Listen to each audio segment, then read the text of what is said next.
अजीत पवार ने पार्टी के कई विधायकों को साथ लेकर बगावत करते हुए महाराष्ट्र की शिंदे सरकार का समर्थन किया। उन्होंने रविवार 2 जुलाई को महाराष्ट्र के डिप्टी सीएम के रूप में शपथ ली है।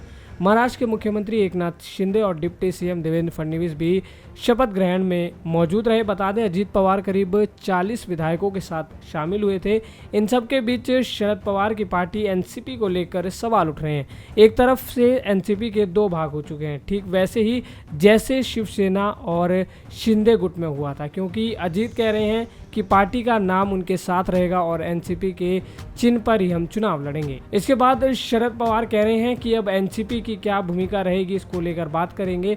उन्होंने कहा है कि अजीत पार्टी के खिलाफ काम कर रहे हैं। अब देखने की बात होगी कि शरद पवार एनसीपी को बचा पाते हैं या नहीं।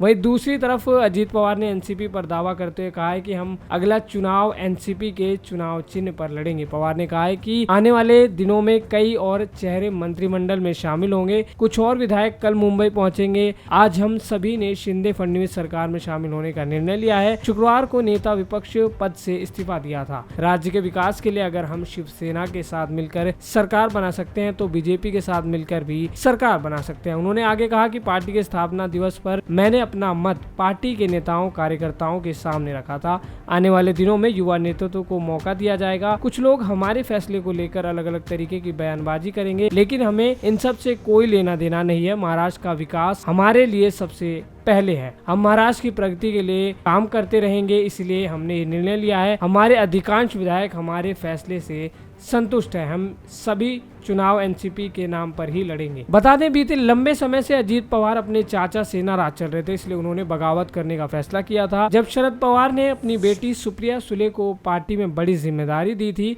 जिसके बाद से ही अजीत नाराज हो गए थे।